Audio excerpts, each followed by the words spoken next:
সব সিধে হয়ে যাবে। আর বলবেন না মহারাজ, আজকে গিন্নি কাঁচা লঙ্কা দিয়ে কুচো চিংড়ির ঝালটা যা বানিয়েছিল না, খেতে খেতে দেরি হয়ে গেল।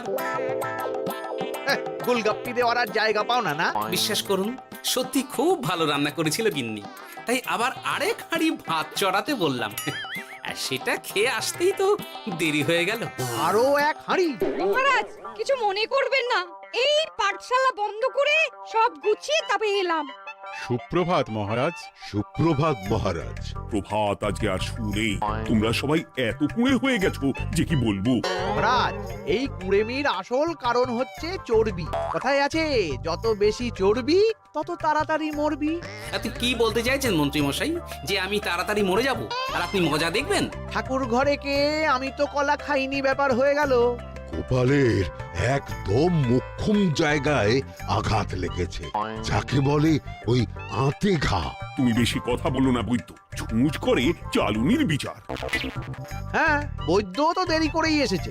আমার মনে হয় প্রত্যেককে এমন ভাবে প্রশিক্ষণ দেওয়া দরকার যাতে তারা একটু চনমনে হয়ে ওঠে। হ্যাঁ মহারাজ, তাহলে আগামীকাল থেকেই শুরু হোক ব্যায়াম আর অস্ত্র শিক্ষা। হ্যাঁ, কুঁড়ে থাকলে রাজ্যের কোনো বিপদ আপদেই সভাসদেরা কাজে আসবে না। ঠিক বলেছেন মহারাজ। তাহলে আর দেরি কেন, চলো সবাই এখনই আমরা মাঠে যাই। এই তো মহারাজ ভরপেট খেয়ে এলাম, এখনই মাঠে? ওসব অজুহাত দিয়ে লাভ নেই, চলো চলো চলো।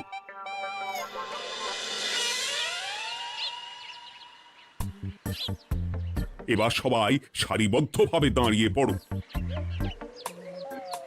কি গোপাল কোথায়? মহারাজ, গোপাল আপনার পিছনে দাঁড়িয়ে আছে, চুপি চুপি। এই গোপাল, যাও যাও মাঠের মাঝখানে গিয়ে দাঁড়াও। এই চাঁদি ফাটা রোদে কেন মহারাজ সুস্থ শরীরকে ব্যস্ত করছেন?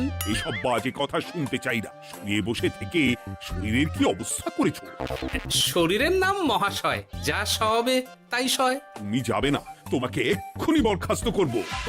কি জ্বালা, যেখানে আমার সব কাজ বুদ্ধি দিয়েই হয়ে যায় সেখানে গায়ের জোরের কি দরকার? হ্যাঁ এই গোপাল, আমি 1 থেকে 3 অব্দি গুনবো, তারপরে সবাই এই মাঠের ধার বরাবর 5 বার পাক দিয়ে দৌড়বে। ঠিক আছে মহারাজ, আমি প্রস্তুত। আমি রোগাপটকা আছি, কোনো সমস্যাই হবে না। হয়ে গেল। সবাই প্রস্তুত? 1 2 3। কি হলো গোপাল, দৌড়াও দৌড়াও। মহারাজ, এর থেকে বেশি জোরে পারবো না। আই, কে আছো? একটা কঞ্চি দাও। এই সেরেছে। বেশ হয়েছে, বেশ হয়েছে। ব্যাটার এবার চর্বি কমবে। কি হলো গোপাল, হ্যাঁ হয়ে গেল? হ্যাঁ?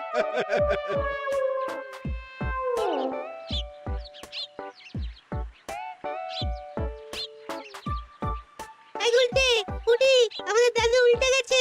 হ্যাঁ, তাই তো দেখছি। চল চল গিয়ে দেখি।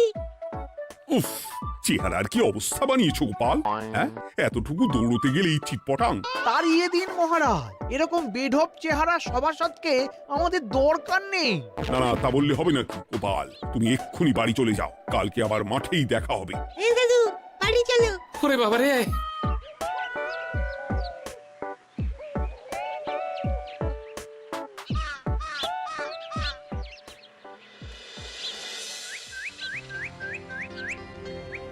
আরে ধুর ছাতার মাথা, তখন থেকে জল খেয়েই চলেছ। কি হয়েছে সেটা বলবে তো? শরীর চর্চা হয়েছে, শক্তি খরচা হয়েছে, আর পারছি না। উফ, বাপরে বাপ, কি পায়ে ব্যথা। এই জন্যেই আমি বলি বাবু, একটু বপুটাও নড়াও, কিন্তু কার কথা কে শোনে? ওরে বাবা, অকারণে সুস্থ শরীর ব্যস্ত করবো কেন বলতো? বেশি নড়াচড়া করলেই আয়ু কমে যায়। তোমার এই বাজে কথা কোন শাস্ত্রে লেখা আছে শুনি? শাস্ত্রে কেন যাব, বাস্তবে জলজ্যান্ত উদাহরণ আছে। আমি মানতে পারছি না।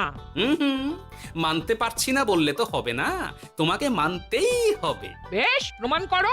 আমি যদি তোমাকে প্রমাণ করে দিতে পারি, তাহলে আজ থেকে বাড়ির বাজার দোকান করার দায়িত্বটাও তোমাকেই নিতে হবে। দিদা, তুমি তো ফেঁসে যাবে।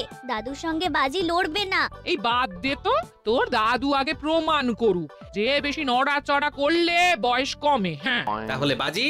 হ্যাঁ বাজি। আচ্ছা ঠিক আছে, বেশ। তুমি একটা পশুর নাম বলো তো, যারা খুব তাড়াতাড়ি দৌড়য়। ঘোড়া, হরিণ, চিতাবাঘ আরো আছে।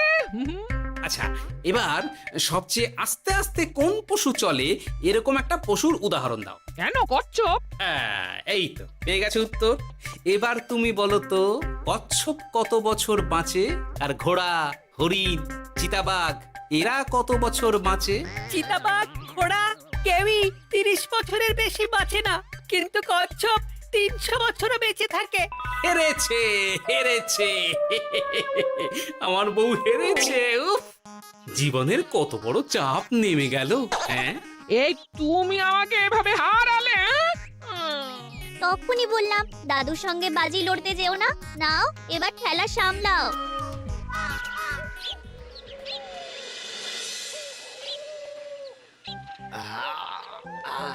আরো ভালো করে মালিশ কর। আজকে ছোটাছুটি করে পা দুটো বেশ ব্যথা ব্যথা করছে। কালকে তো আবার অন্য পরীক্ষা। আরে আমার হালকা চেহারা আছে, সব সামলে নেব। কালকে তো অস্ত্র চালনা হবে, কালকে আমি কাঁপিয়ে দেব। কাঁপাতে তো হবেই মন্ত্রী মশাই। আমরা আপনার শরীরে এমন ঘষা মাজা করে দেব না, মনে হবে আপনি না একটা জলযন্ত্র অস্ত্র চালনা করতে যাচ্ছে। বাস এই তো চাই। ওরে বাবা রে, আস্তে আস্তে। আরে বাবা, আপনার তো ইস্পাতের শরীর, ভাঙবে তবু মচকাবেন না। চিন্তা করছেন কেন? ভয় পাবেন না, ভয়কে জয় করতে হবে। আরে আরে আরে, তো ওরা আমার কথাটার সাথে করছিসটা কি? মানুষটা মরে যাবে তো। চিন্তা করো না গিন্নি। বাবা, ওরা বলেছে আমার ইস্পাতের শরীর, ভাঙবে তবু মচকাবে না। একবার এই বুড়ো বয়সে হাত পা ভাঙলে কি সামলাবে শুনি? মন্ত্রী মশাই, আমাদের বকশিসটা দিয়ে দিন, আমরা কেটে পড়ি। বাবারে বাবা, দিচ্ছি। এনে এত খাটানোর পরে এতেই এখন খুশি থাক। হ্যাঁ,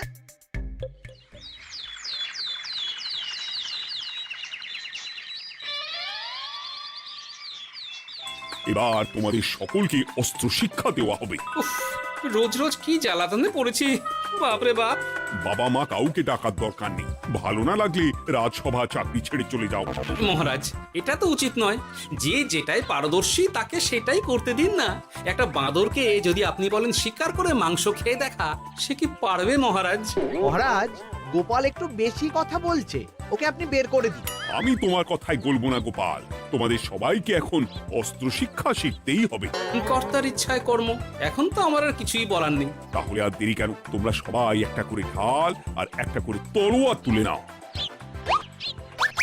সেনাপতি, বলুন মহারাজ। তুমি সকলকে অস্ত্র শিক্ষা দেবে, তলোয়ার চালানো শেখাবে। এক এক করে প্রত্যেকে তোমার কাছে যাবে আর এক এক করে তুমি সবাইকে তলোয়ার চালানো শেখাবে। আচ্ছা মহারাজ, তাহলে ওই সবার প্রথমে চলে আসুন মন্ত্রী মশাই। হ্যাঁ, আমি প্রস্তুত। আমার শরীর ইস্পাতের মতো, ভাঙবো তবু মচকাবো না।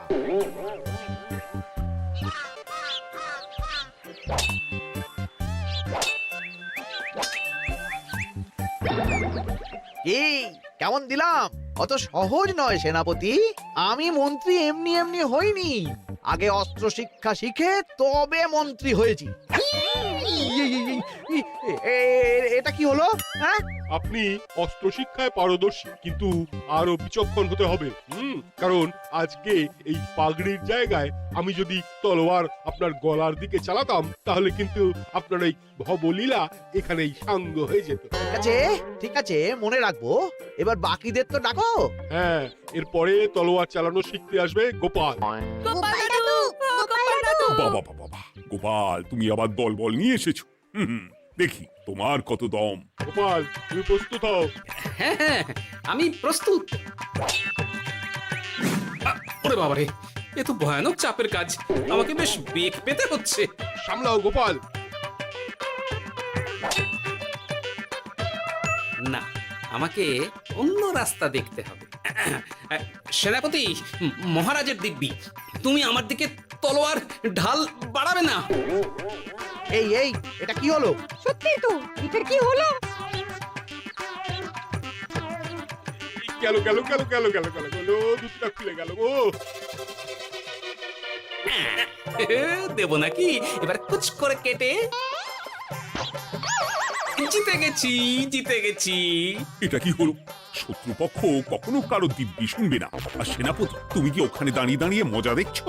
আমি কি করব মহারাজ, গোপাল যে আপনার দিব্যি দিয়ে দিল। গোপাল বেটা খুব চালাক। তাহলে এখন উপায়? ওসব গোপাল তোমাকে বোকা বানাবার জন্য করেছে। তুমি ধুতি ঠিক করে আবার লড়াই চালিয়ে যাও। যথাজ্ঞা মহারাজ।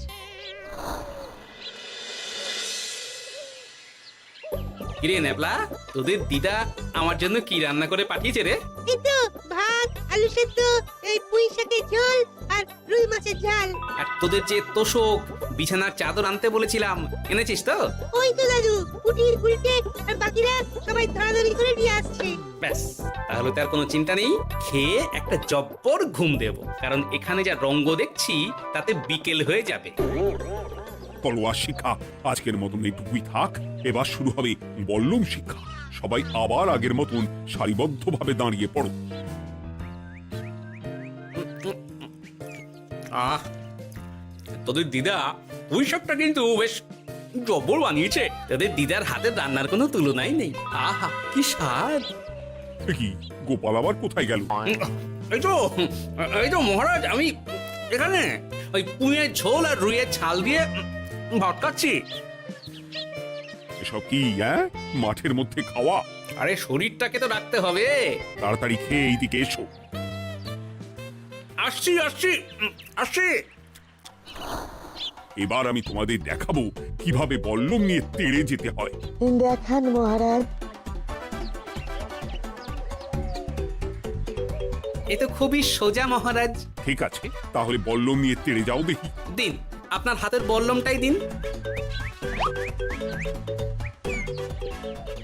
আরে আরে, গোপাল তো মাঠ থেকেই চলে গেল। আমি ডেকে আনছি মহারাজ। আরে আরে ও গোপাল, গোপাল, মহারাজ ডাকছেন, থামো থামো। মহারাজ বলেছেন বল্লম নিয়ে তেড়ে যেতে। তেড়ে গিয়ে আবার ফিরে আসতে তো উনি বলেননি। আরে এ তো মহা মুশকিল। উনি এক্ষুনি তোমাকে মাঠে ফিরতে বললেন। সেটা আপনাকে বলতে পারে সেনাপতি, আমাকে তো বলেনি। আমি চললাম।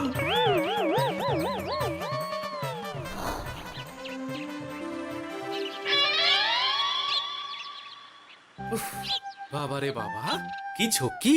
অনেক বুদ্ধি করে মাঠ থেকে খাটে চলে এসেছি। আমি আর উঠছি না।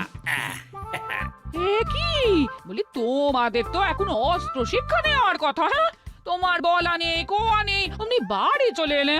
আরে বাবা, ওইসব অস্ত্র শিক্ষা মানেই সুস্থ শরীরকে ব্যস্ত করা, অসহ্য খাটনি, অযথা কষ্ট। কষ্ট করলে তবে কেষ্ট পাওয়া যায়। হ্যাঁ, তোমায় আমি আগেও বুঝিয়েছি, যেখানে বুদ্ধি কথা বলে সেখানে দেহের শক্তি নীরব দর্শক গিন্নি। আরে বাবা, সে না হয় বুঝলাম, কিন্তু মহারাজ তো ভালোর জন্য সবাইকে অস্ত্র শিক্ষা দেওয়ার চেষ্টা করছে না। আরে বাবা, যার যা কাজ তাকে সেটা করালেই পারে। মহারাজ তো সেটা বুঝতেই চাইছেন না। আমি এখন ঘুমোবো। দরজা খোলো গোপাল, দরজা খোলো। গোপাল, গোপাল, দরজা খোলো বলছি।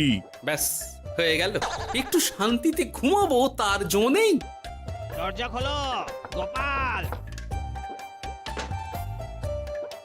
বলুন মহারাজ। তুমি কি পেয়েছোটা কি গোপাল?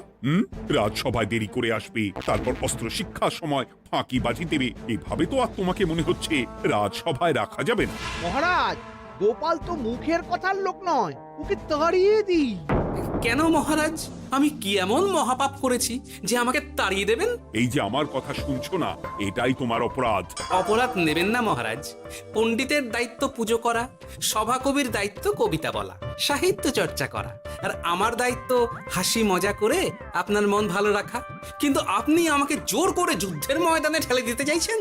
এটা আমার ইচ্ছে। আমিও তো মহারাজ ইচ্ছে করলেই অনেক কিছু করতে পারি। চোখ বন্ধ করে লক্ষ্য ভেদ করতে পারি, শুধু বুদ্ধি দিয়ে। আরে বাহ, এত বড় কথা! তাহলে মহারাজ, ওকে বলুন পরীক্ষা দিতে। কি পরীক্ষা?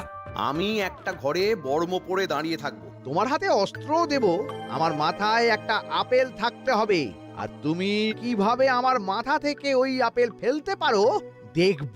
এ তো খুবই সোজা। কি গোপাল, তাহলে লড়বে নাকি বাজি? হ্যাঁ, লড়তে রাজি আছি তাহলে আজ রাতেই হয়ে যাক পরীক্ষা।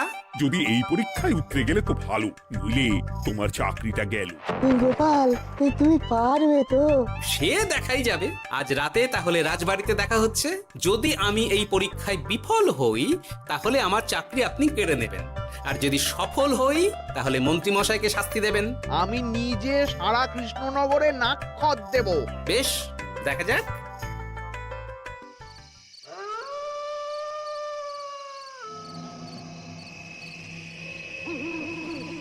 কি মন্ত্রীমশাই, ব্যবস্থা সব ঠিকঠাক হয়েছে তো? হ্যাঁ, এবার শুধু গোপালের পরীক্ষার পালা। আমি তাহলে বাইরে গেলাম, গোপালকে পাঠিয়ে দিচ্ছি।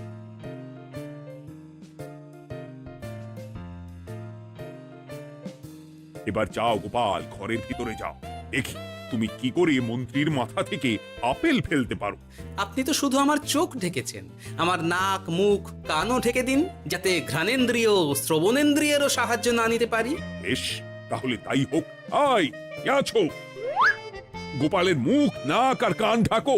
যথা আজ্ঞা মহারাজ। একটু একটু মোটা কাপড় দিয়ে নাক মুখ ঢাকো, হ্যাঁ, যাতে সেভাবে আপেলের গন্ধ না পাই। বেশ বেশ।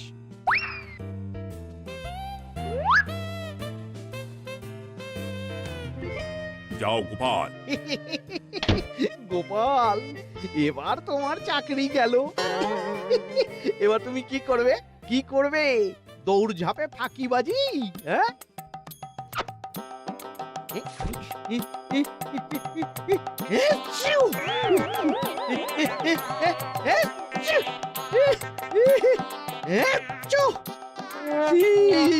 গেল গেল গেল গেল গেল, আপেল পড়ে গেল। আপেল পড়ে গেল? মহারাজ, এর মধ্যেই গোপাল আপেল ফেলে দিয়েছে। ঘরের ভেতরে চলো।